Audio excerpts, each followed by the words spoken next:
All right, my name is Richard Reilly, Reilly, and I have been interested in practicing photography since the early 80s. I used film back in the day. I was fortunate enough to marry a photography major, and we set up a darkroom in our home in the early 80s, and I have stuck with it more or less ever since. My work in construction and design had most of my photographic practice focused on the built environment. But on August 9th, 2014, word started to spread that Mike Brown had been shot and killed. It was at that evening that I decided that even though I had attended anti-racism workshops in my 20s, so back in the 80s, and done other activities related to anti-racism activism, I had nowhere near done enough, been consistent enough, or involved enough to be at any way at peace with the level of involvement that I had. And so I woke up on August the 10th, 2014, and began working in my notebooks, which I do most every day of the week. And I produced the first of what became known as the Ransom Poet series. And it began, Diary of an Old Man, Shaped by Time and Tools, Alternative Routes and Silence. We vow silence no more. And it was at that point that I made a commitment to participate in the activism surrounding the death of Mike Brown.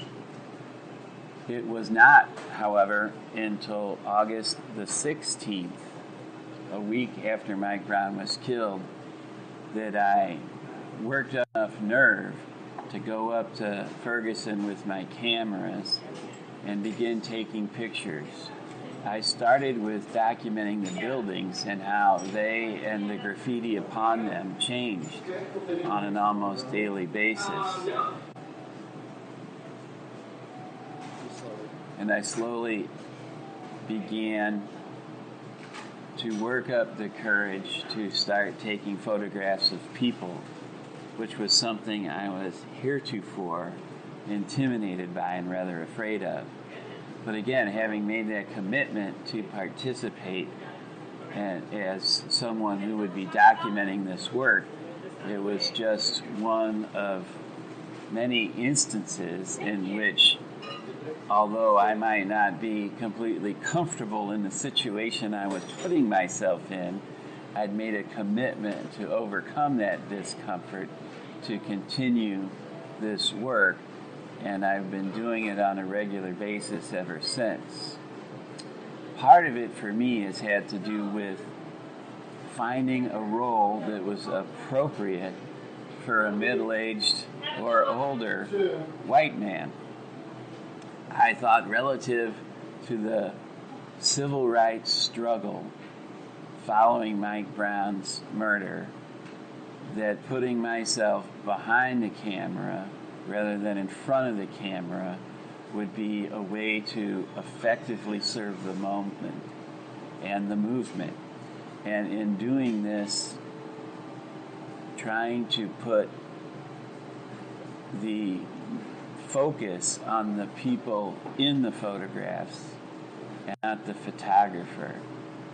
And to that end, I have shown these photographs in numerous venues and numerous places, and I've never sold one because it seemed incompatible with service to this movement to make a profit on the pain of others. Because it seems to me that the only reason the protesters and activists are on the street is because they can't stand the injustice anymore. And it is something they have committed to do something about, and they're doing it because they want justice for themselves, their families, and their people. They're not out there to have a good time and a social engagement.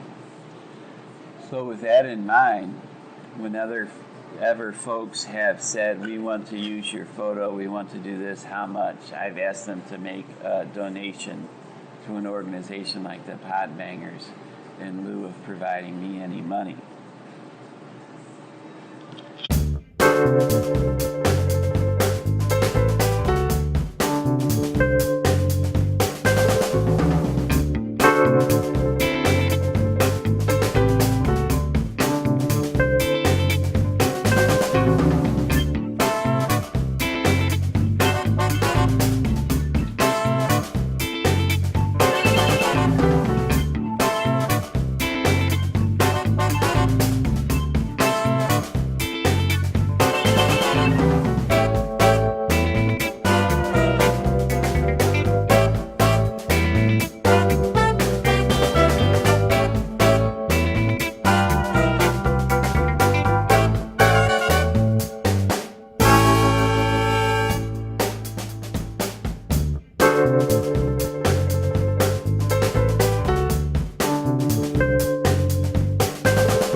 So there are times in which I might cross over from photographer to activist. One of those times was when some white supremacists came to the Confederate statue in Forest Park prior to its removal, and they rushed up to an activist seated on the memorial and grabbed an upside down American flag, if I recall correctly. And I worked on being part of the group of people who grabbed the flag from that white supremacist. I was, for a brief time, mistaken for one of the white supremacists by people who, for whatever reason, did not recognize me from the previous years I had spent documenting things in the street. Once that was understood, everything was fine at that moment. There are other times in which I have placed myself in front of cars that wanted to proceed through groups of protesters who had taken the street.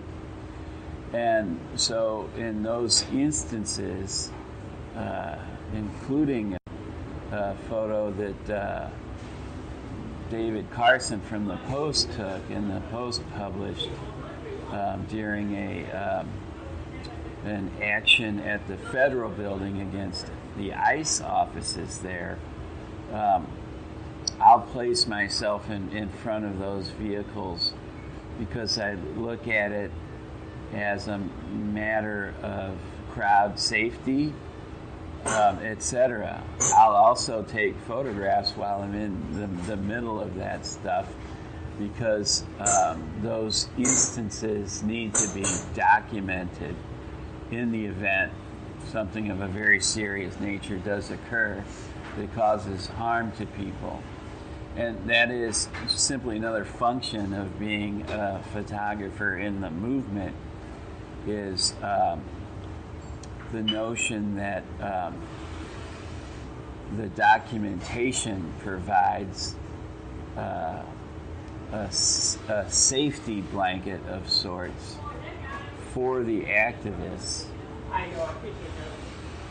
with the notion that those who might want to do harm or do things that are illegal, whether they be members of the police department or some counter-protester group, will think twice about it, because I would most definitely use those images to expose any kind of misdeeds.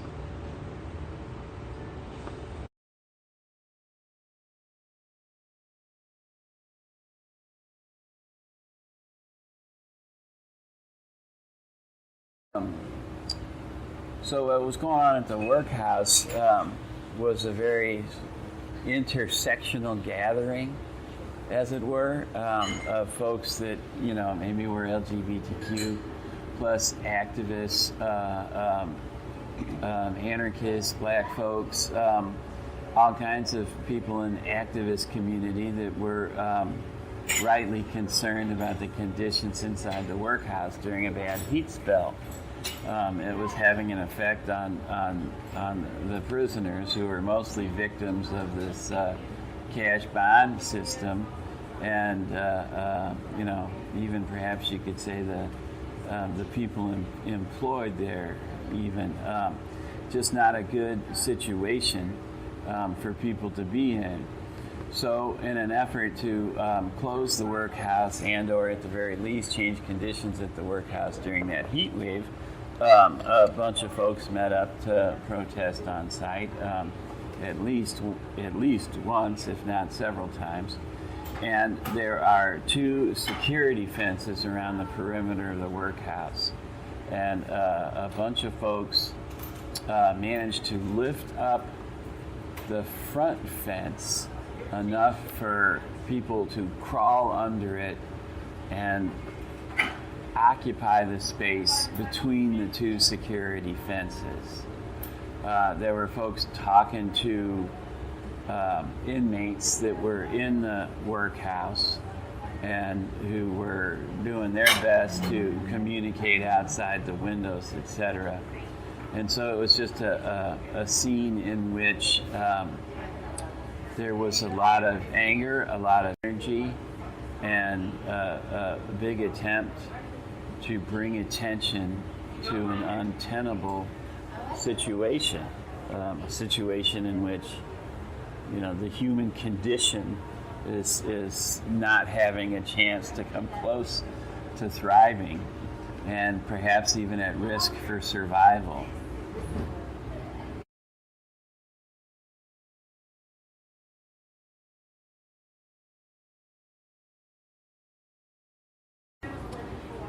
So some of the stuff going on here with the summer of 2017 included occupations of Ballpark Village as a form of protest.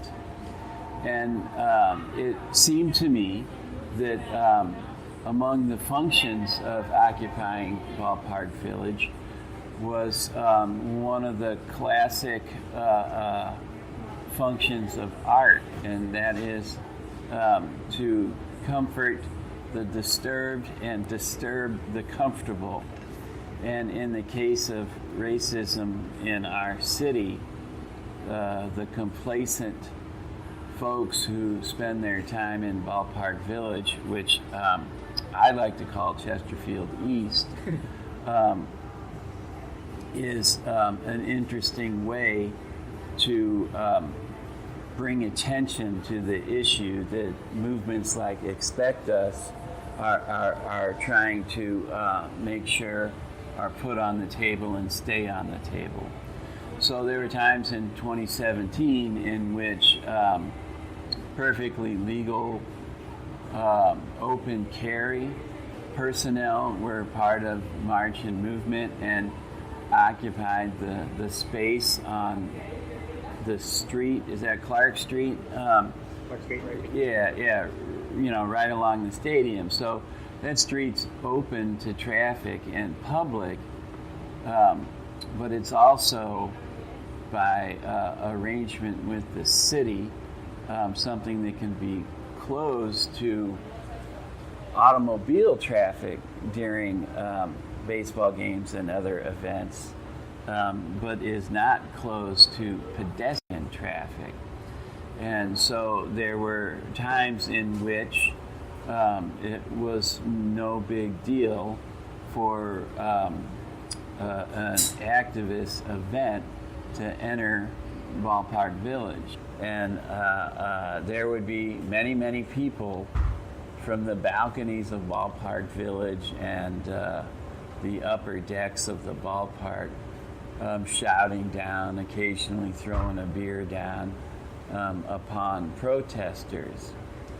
And it is like, in a manner of speaking, going to Ballpark Village on a protest action. It is like a face-to-face meeting with members of the STL Today comment section, in which you are the recipient of all kinds of messages of hate coming from a place of profound ignorance of the facts of what life is like in the city of St. Louis, that's well documented not only through the narrative of the folks that have lived here, but through the statistical data of the census, etc. So, and it is certainly having access and familiarity with both of those knowledge streams is what it takes to have a reasonable understanding of racism in St. Louis. Most of the folks in STL Today comment section and most of the folks shouting from Ballpark Village balconies not only have no familiarity with that sort of information, but in my experience refuse to consider it, refuse to consider doing their own work to enhance their understanding of it. There were numerous, I still call bi-state buses, down around Clark Street, and apparently they were filled with police ready to jump into action. And so some of the earlier photographs I got had to do with a bus that went north of Clark on Market Street, and I guess was wanting to turn around, make a U-turn basically. And it was apparently had law enforcement officials inside of it. And a group of about 30 or so, mostly women, I believe, basically surrounded the bus with their arms crossed, and it was rendered immobile by it. And I think that was a poignant scene of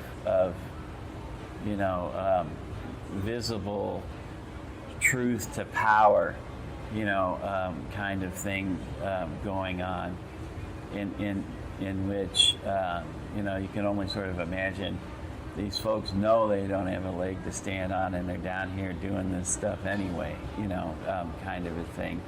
Yet they were sort of like more or less sort of paralyzed because they were surrounded and unable to move. So documenting that, and then what became an eventual line of a bus or two and law enforcement officials in riot gear spanning the width of Tucker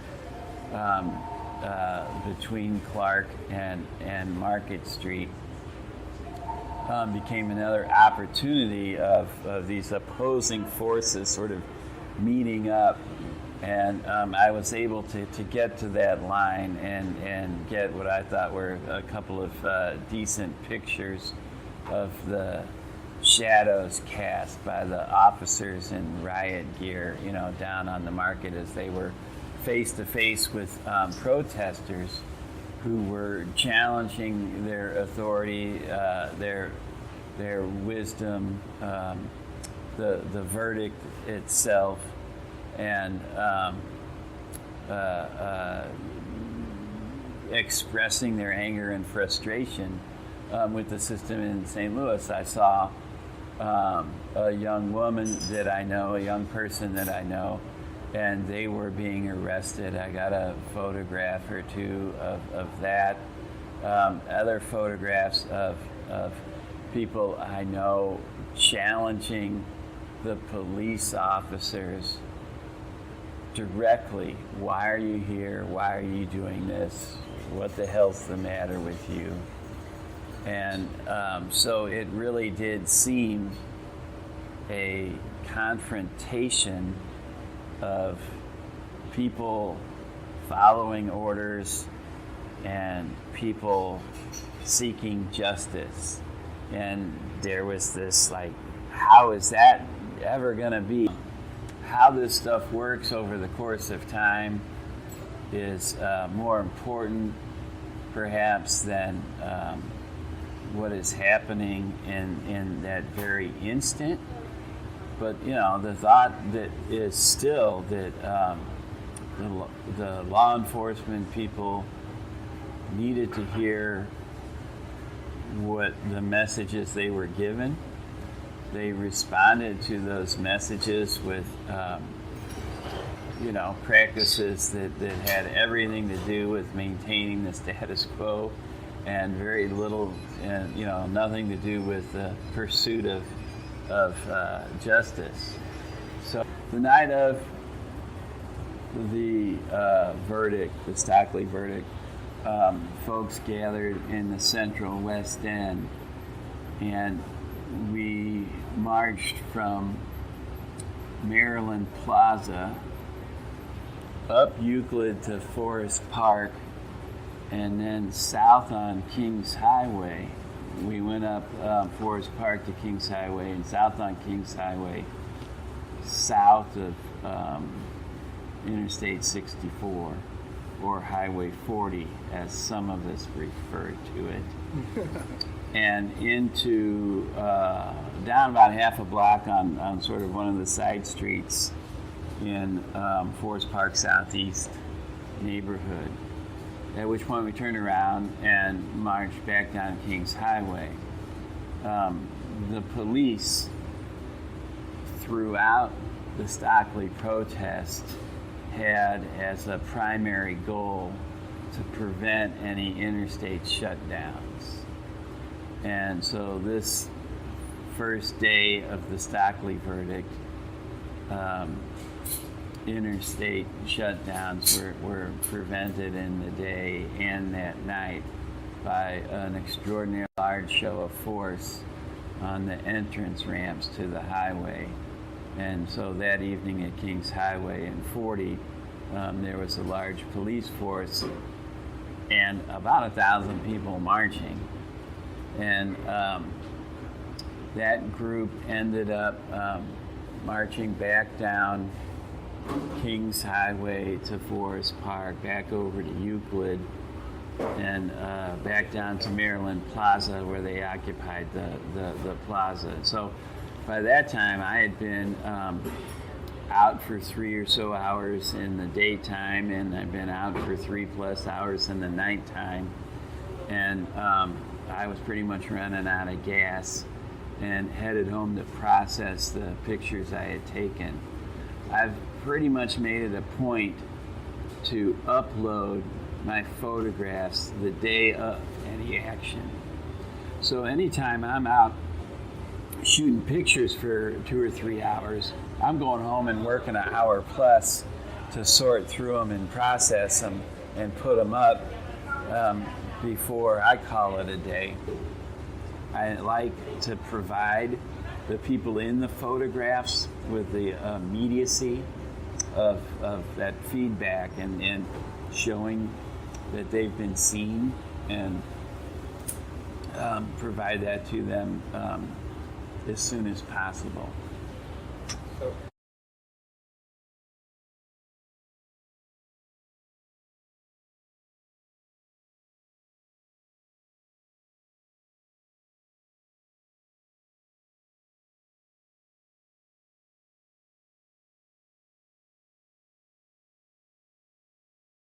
On August 9th, 2018 was the 4th anniversary of the killing of Mike Brown.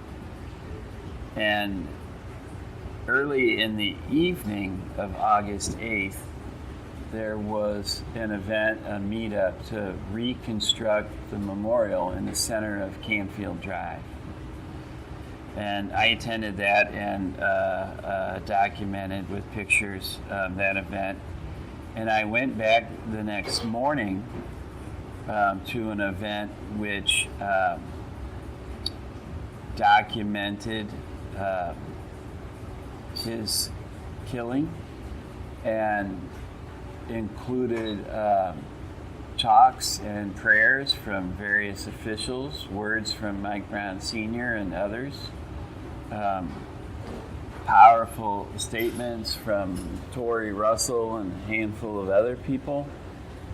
And at the conclusion of that event on Canfield, doves were released, and then the 100 or 200 or so who had gathered there that day marched down Canfield to West Florissant and then over to Ferguson Market. It's my understanding that Mike Brown Sr. had declared a 30-day shutdown of Ferguson Market, and that it was a goal to have Ferguson Market closed forever, and that a occupation, as it were, of the Ferguson Market space began in the afternoon of August 9th, 2018. So it was completely closed down for a couple of weeks, with folks spending time in the parking lot primarily, reminding folks who might show up to do business there that it was closed, etc. About a week and a half or 2 weeks in, some lawyers and police became involved, and the protesters were relocated to the margins, the sidewalk, etc., around the store, where I understand they continue to occupy space to this day. And there are folks who live in Ferguson, have spent time around Ferguson Market, who have been to Ferguson Market, who have witnessed illegal activity taking place there. And it's my understanding that they want it closed down because of that, because it's a business that does harm in the community rather than participates as a positive sort of business member of the area. And so all this happened in starting August 9th of this year, and it was just shortly after the protest at the gas station at Goodfellow and Delmar, in which gas station employees were filmed assaulting a woman in crisis, basically, outside of their store. So there was a growing sense of this kind of abuse of neighborhood members by people operating businesses with many spurious offerings need to be held accountable. And so this whole aspect of wanting to protect and have the best and improve neighborhood through the actions of the businesses that operate in it became a focus of several protests this summer. During the protest at Ferguson Market in the last 4 or 5 weeks, I had the pleasure of being asked by a young woman, a girl, if she could use my camera. And it turns out her name is Harmony, and she just started the 3rd grade. So I thought, well, of course you can. And I arranged the settings of the camera, showed her how to use it, and suggested she go take 20 or so pictures and bring it back to me when she was done. And so for me, this is another sort of aspect of decentering whiteness. So the guy with the camera and giving it to this black girl who was interested in using it, attentive, and wanting to learn stuff and to record what she was seeing. So it was ended up being a really nice experience on 2 occasions in which I loaned her a Nikon D300 with a 12 to 24 millimeter lens. That focal length is wide angle, and I thought it would give the best opportunity for her to sort of capture what was in front of her without her having too much difficulty with it. So I did a very small amount of photo editing and simply put the pictures up in my feed, giving her full photo credit for it. And you can really tell the difference between the way the photographic subjects are looking at the 3rd grader Harmony from the way they might look at me. And it's a fully appropriate and fascinating difference in what it's like to look at a 3rd grader trying to make her way and understand the world that she lives in Ferguson, in the face of racial discrimination, and in the company of her father and other members of the protest community that are more than willing to provide her with the love and support that she needs to become an active member in the community, and which is wholly different from having a look at a photographer like myself who's simply doing his best to record what's in front of him. So a very delightful moment in which I did not have difficulty making a decision that the inclusion of the new young photographer was far more important than the value of a camera that a 3rd grader might drop. So I was happy to do it not once but twice, and would certainly do it again.